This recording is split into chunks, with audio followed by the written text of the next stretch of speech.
Imagine um mundo onde cidades resplandecentes surgem do horizonte azul do oceano, governadas por reis poderosos e detentoras de um poder além da imaginação. Essa é a visão que Platão nos legou há mais de 2 milênios, a promessa de Atlântida, uma utopia perdida, afundada pela fúria dos deuses e esquecida nas brumas do tempo. Mas o que há por trás desse mito?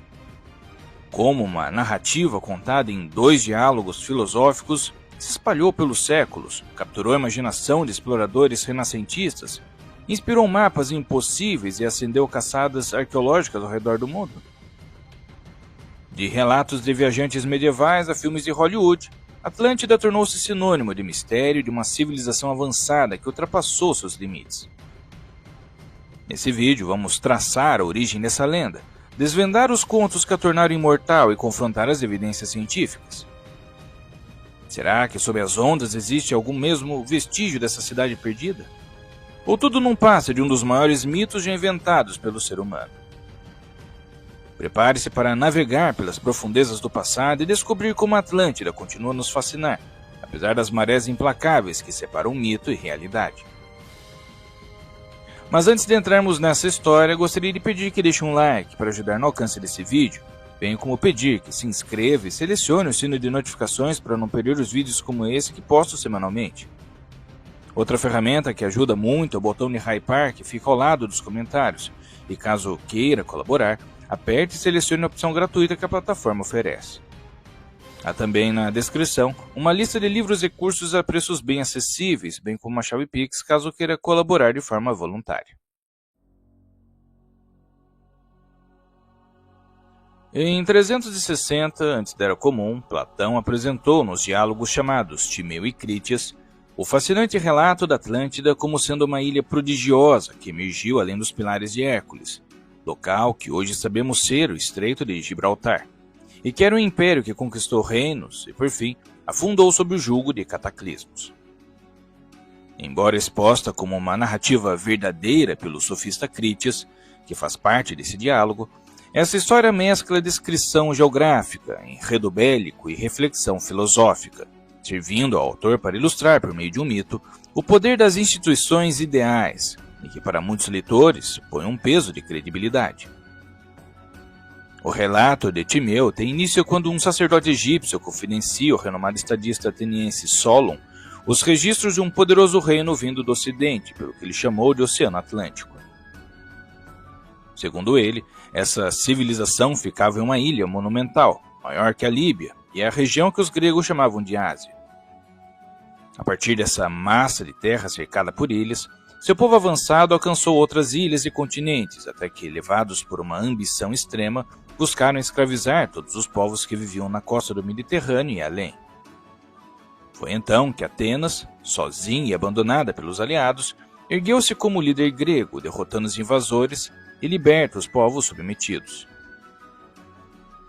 Logo depois, terremotos e inundações violentas engoliram tanto a força guerreira ateniense quanto a própria Atlântida, que desapareceu sob o mar e pela lama. Na narrativa na obra Crítias, Platão retoma o mito, projetando 9.000 anos antes de sua própria época. Nessa obra, ele escreve que Crítias, sofista famoso do século V antes da Era Comum, relata a Sócrates de como os atlantes foram derrotados pela firmeza moral e pelos valores atenienses.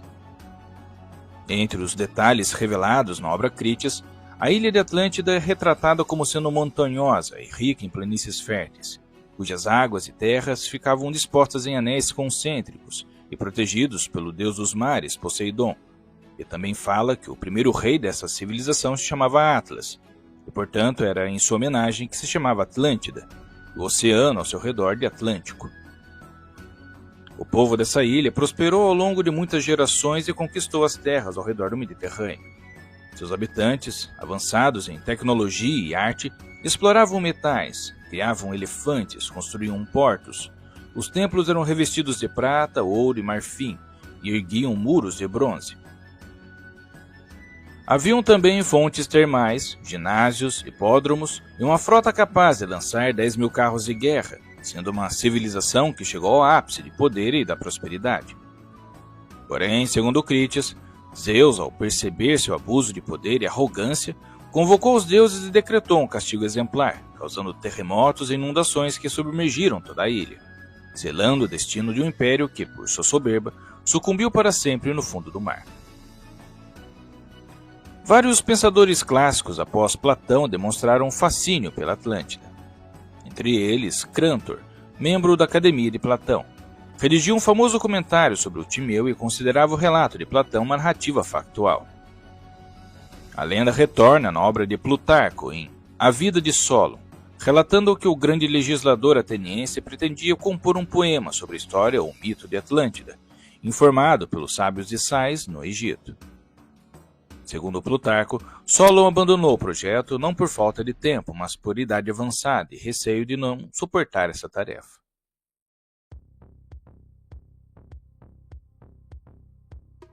Após Platão, não há narrativas independentes desse conto registradas em obras clássicas de autores gregos ou romanos.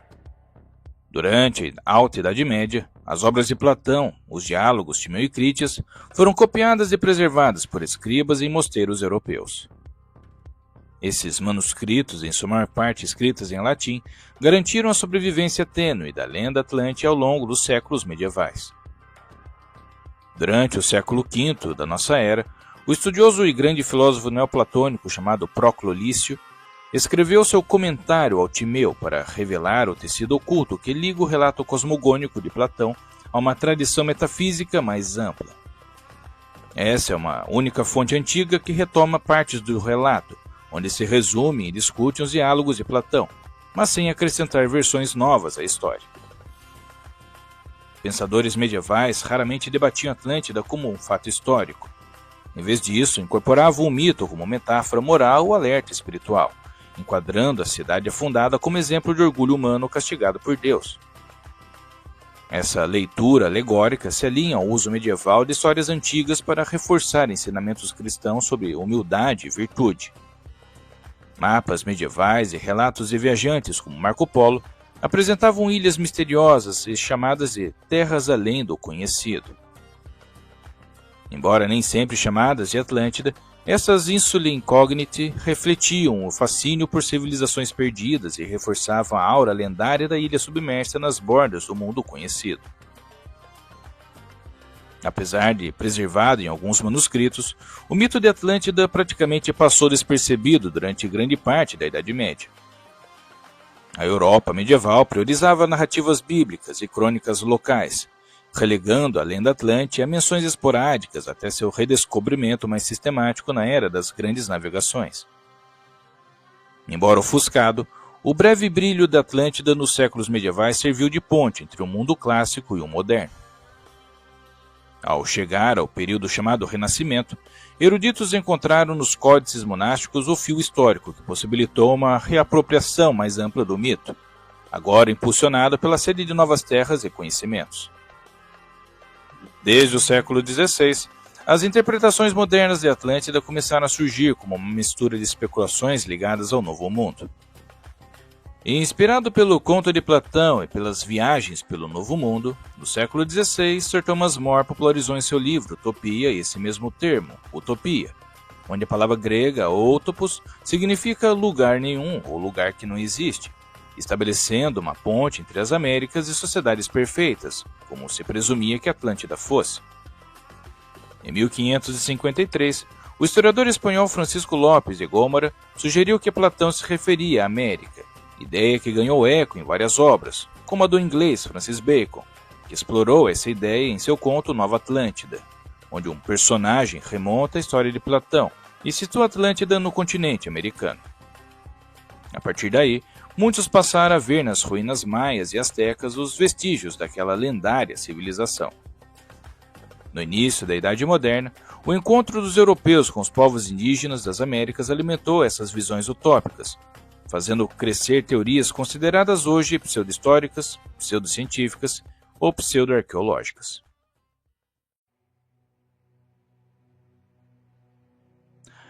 Ao longo dos últimos 100 anos, estudiosos tentaram aplicar métodos científicos rigorosos para investigar a lenda de Platão e identificar sinais concretos de uma civilização perdida. Essas pesquisas englobaram abordagens arqueológicas, geológicas e, mais recentemente, tecnologias de geociências marinhas. Pesquisadores do século XX buscavam fundamentar a existência de Atlântida em cenários históricos e geológicos, sobretudo associando-a a eventos cataclísmicos. Um exemplo sempre associado é a erupção do vulcão da ilha Thera, no Mar Egeu, hoje chamado de Santorini. Esse vulcão entrou em erupção por volta de 1600 antes da Era Comum e devastou assentamentos por toda a região.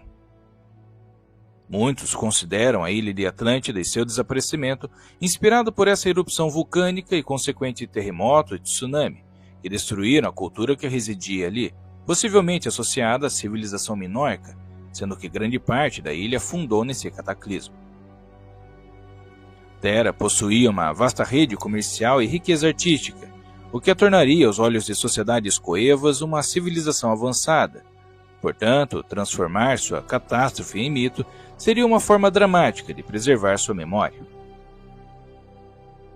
O tsunami gerado pelo colapso da caldeira em Santorini atingiu a costa de Creta, destruindo portos, vilarejos e infraestruturas costeiras, soterrando plantações e envenenando o solo e os rios, causando, possivelmente, o colapso da sociedade minoica, vista como uma cultura extremamente avançada para a época, sendo possivelmente a base para as descrições de Platão. Porém, as análises modernas de sedimentos, escavações em sítios no Mediterrâneo e estudos comparativos de textos antigos não trouxeram evidências arqueológicas robustas que confirmem que a narrativa platônica seja totalmente derivada da sociedade minoica. Outra possível localização seria no Oceano Atlântico. Platão descreve a Atlântida como situada além das colunas de Hércules, que hoje são geralmente identificadas como o Estreito de Gibraltar. O precursor da egiptologia no século XVII, o padre Athanasius Kircher, aceitava o relato de Platão como literal, descrevendo a Atlântida como um pequeno continente perdido no Oceano Atlântico, nome que, por sinal, deriva desse conto de Platão. O cartógrafo flamengo Abraham Ortelius foi um dos pioneiros a propor, em 1596, que os continentes estiveram outrora unidos. Ele escreveu que, se não fosse apenas uma lenda, a cidade de Gadir, ou atual Cádiz, poderia ser parte remanescente de Atlântida, ou mesmo da América, arrancada da Europa e África por terremotos e inundações, conforme Platão narra em Timeu. Mas apesar dessas muitas hipóteses, não há evidências arqueológicas conclusivas que comprovem a existência de Atlântida no Oceano Atlântico ou em qualquer outro lugar. A maioria dos estudiosos considera o relato de Platão como uma alegoria filosófica, moral e política. Mesmo com tantas versões, a narrativa mantém enigmas sem respostas definitivas, baseadas apenas em conjecturas atraentes. Convém lembrar que Platão se posicionava como filósofo, não cronista, e valia-se de metáforas para transmitir suas ideias.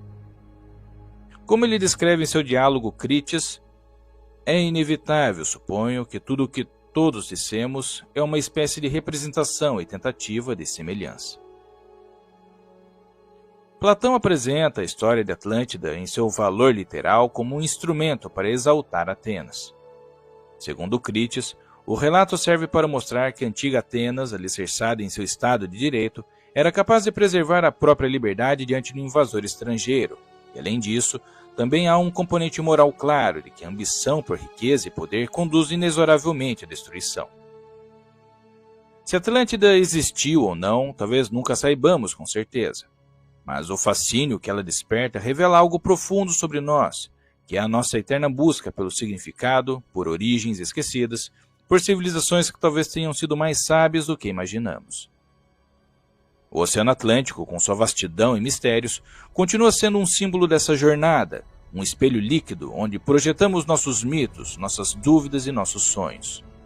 E talvez, no fim das contas, o verdadeiro valor da Atlântida não esteja em encontrá-la, mas em tudo o que ela nos inspira a procurar. Espero que tenha gostado desse vídeo e se chegou até aqui, deixe um joinha e compartilhe com mais pessoas. Se não é inscrito, considere se inscrever para receber vídeos como esse semanalmente, e se já é inscrito, verifique se o sino de notificações está ativado.